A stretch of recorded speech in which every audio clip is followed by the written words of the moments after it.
Captur is a compact crossover based on the Clio. It's got the chunky style and extra height of an SUV, some added practicality, while still retaining the compact dimensions of a small car. In a crowded compact crossover segment, the Captur really does stand out, and that's not just for that giant Renault lozenge in the centre of the grille. With options to customise it, ranging from changing the colour of the roof to the alloy wheel inserts and bits and pieces of the interior trim, the Captur really does inject a serious bit of fun into this segment. And then there's the space. The Captur is about 6 centimetres longer than the Clio, so it feels a bit more spacious inside, and the extra height makes it easier to access the cabin and the boot. Now the boot is 377 litres. And there's a few little things about the space here that makes it a bit more practical. For example, you can slide the rear bench forwards, and you can do that from the inside the cabin or from the boot. And then the boot also has a false floor. And when it's in place, you've got this really flat loading sill, but you can also just slot it into the boot floor. And when you do that, in combination with having the rear seat slid forward, you have 455 litres to play with. And when you let the rear seats down, there's over 1,200 litres of space at your disposal.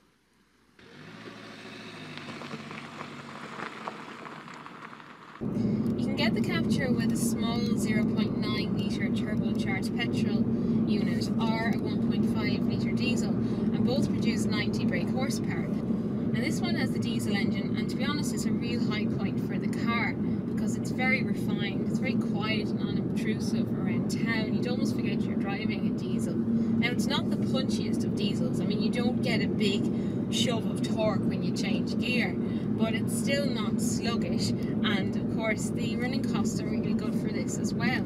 And on the road, the Captur feels very solid and well planted, and with that diesel engine, it's well set up for motorway driving. And the controls are very light as well, the pedals, the steering, so it's very easy to drive, and it's good around town. You've got great visibility from sitting a bit higher up, and it's so compact as well, it's easy to manoeuvre and park. But those light controls, they kind of work a little bit against the Captur when you go out onto a rural road with lots of twists and turns, because if you're going around corners, the steering can feel a little bit vague, and there's a good bit of body roll in the corners as well. Now, while there are quite a lot of hard plastics around the cabin, the look is modern and funky as opposed to cheap and nasty.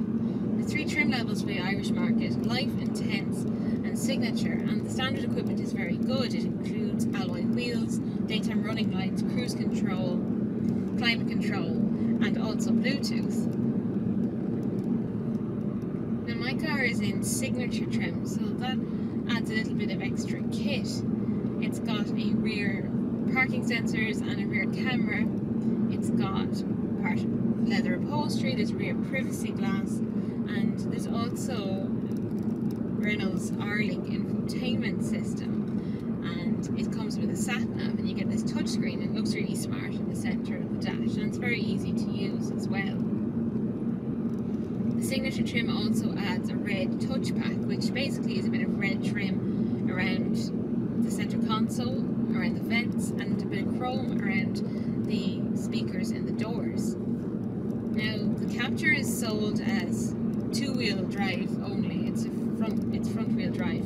There's no 4-wheel drive option. But with Signature trim, you actually also get Renault's Grip Extend Advanced Traction Control System, and you get this little rotary dial and 3 modes: road, loose ground, and expert, and basically that will give you a hand in mild off-roading situations.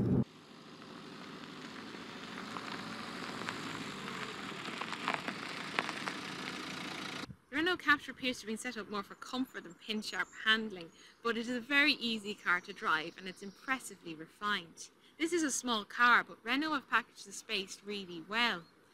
And in a crowded compact crossover segment, the Captur really does stand out for its style and customization without being weird looking. So if you don't fall for the space, you'll certainly love the way it looks.